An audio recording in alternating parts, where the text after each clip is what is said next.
So this is kind of your review, your wrap-up, your put-together of Chapter 1. Remember, the function, structure, and function is the goal of this chapter.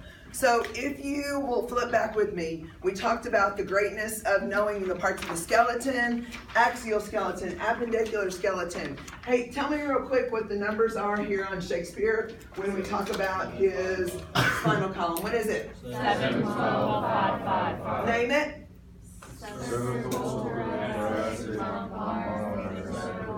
Very nice. You're going to have to know those. You're going to have to know them in order. We talked about fibrous joints. We talked about uniaxial joints, multiaxial joints, biaxial joints, and all of that stuff. Hey, what connects a muscle to a bone? A tendon. What connects a bone to a bone? A ligament. Excellent. Again, you're going to need to know this beautiful piece of muscular deliciousness, and then you're going to need to know this thing that all of those muscles hang on. That is easy money. This is you knowing the parts of the machine that you are going to be training. So everybody good to go so far? Yes. All right. Yesterday or Tuesday, we ended up talking about this thing called actin and myosin. And so when actin and myosin cross bridge, they form the smallest contractile unit of a muscle known as a sarcomere. So when we see the sarcomere sliding back and forth, we start to see this theory called the sliding filament theory. Now let's jump back just a bit, because we also talked about the beautifulness of a motor neuron coming down the myelin sheet and actually plugging into the muscle. Say, I remember that. Okay. So when we see that space between the motor neuron unit before it plugs into the muscle, there's a little tiny space there. Does anyone remember what that space is called? Neuromuscular junction. Now, the neuromuscular junction, when we do not have the mad motor skills that we're developing, or when we do not have the efficiency and effectiveness, we actually see that neuromuscular junction being huge. Our goal through proper training is to take that neuromuscular junction from here to here. Because if my neuromuscular junction is here, what are some of the characteristics of that athlete's abilities going to be? All at once. Stronger, faster, more efficient, more powerful. Because think about it. If a nerve impulse has to go from here to here, is it going to be fast or slow? Slow. If it has to go from here to here, is it going to be fast or slow? Fast.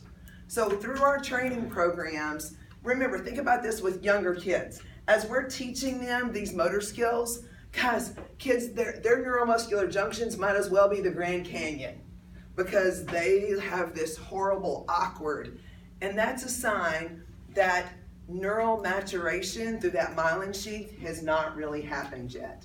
And so many times we expect kids to be able to perform as adults, but they cannot because of what? The distance in the neuromuscular junction. So with proper training, we can close that gap so that things become more efficient and effective. All right, very good. Come over and let's start to rock out and talk about the sliding filament theory. I'm on page 7. Now what we see in this upper left-hand column on page 7, we see this thing called action potential. What do we see? Action potential. So loaded within each one of our muscles want to move. So they are loaded with potential. And all it takes is the spark of a start to actually get that action to go into play. Imagine taking a Slinky and shoving it into a Pringles can, okay? Popping the top off the Pringles can, and what happens to the Slinky? It goes exploding out. Think about that as action potential. It's all wired into us, and something happens, and it gets set into motion. And what sets that into motion is this thing called the sliding filament theory. Now, look at the diagrams on page 7. What we see on the diagrams on page 7 In this upper left-hand demonstration, we see, what is the thin stuff called? Actin. What is the thick stuff called? Myosin. So here we see actin and myosin just barely cross-bridging. This is what a muscle looks like when it's in its stretched length. Okay? Over here on the right-hand side, we see quite a bit of actin and myosin cross-bridging. This is when a muscle is in its rested length. Now that picture at the bottom, that's when you have all of the cross-bridging already done. You're out of actin and you're out of myosin. They can't go anywhere. This is when a muscle is in its fully contracted state. Stand up with me for a minute. Okay, so what I want you to do is I want you to completely extend your elbows. Okay, so if I were to ask you, if this were 1, this were 2, and this were 3, right now, what number is your bicep in? 1. Why? It's in its completely. So you just barely have any actin and myosin grabbing onto each other. What we know is when a muscle is in its completely lengthened state, it does not have the ability to cross-bridge powerfully. Think about this. You got a dude going into the gym, and of course, what's the first exercise that everyone does when they go to the gym? A bicep curl. Drives me crazy. Okay, I guarantee you there's some crazy dude over in the Y right now that walks in and calls bicep curls his entire workout of the day. We have big jobs in front of us. Okay, so all of a sudden he racks up that easy curl bar. He goes over, he unracks it, and he's like stuck. What does he have to do to get unstuck? The cheat swing. Say you have heard of the cheat swing. Yes, you haven't heard of it, but you know it exists. Say yes, I do. You've seen it in action. Okay? So what is he doing when he takes it from completely extended to the cheat swing? He's taking it from 1 to 2. Because when the muscle is in its resting length, that's when it can exert the most strength. Now, so let's say he went from 1 to 2 to 3. Now, I want you to contract your biceps harder than you ever have. Okay?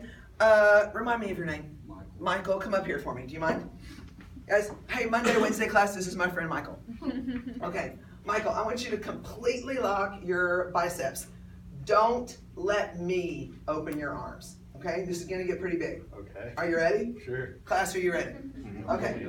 Well, okay. Now square up your feet. You would not do a bicep curl like that, would you? Okay, so completely contracted. So we're going to remember that it can't continue to deliver force over and over again. This is going to get weird. Are you ready? Okay. Okay. So was that a perfect example? It was fully contracted, and it eventually said, I'm out. I can't continue to deliver this much force. So that's when we see. Thanks, Michael. Y'all can do it. Have a seat. Nice job. Okay. This is the muscle that's completely extended. This is resting length, and this is completely contracted. Here's the thing. What if we got to a point where we completely contracted a muscle and we couldn't ever open it again? We'd be pretty much out of luck. You'd be walking around completely contracted up everywhere you went. So we realize that something has to come into play to allow this sliding filament to continue to go and go and go again. So what we see is this thing called the sliding filament theory. And what did we learn? Think spring in the Pringles can. What did we remember that every single muscle has? Action potential. Muscles want to move. Action potential. We were not made to be sedentary. Deep wired within us, we have the potential to want to move. We just have to get the energy systems moving. Yes? So what happens if you're cramping? We're going to get there. Okay. That was a question that another guy asked yesterday. Okay, so we're going to pick up on that. Awesome. Okay? So what we see happening is, while you are in the process of this action potential, when you're fixing to do something, this magnificent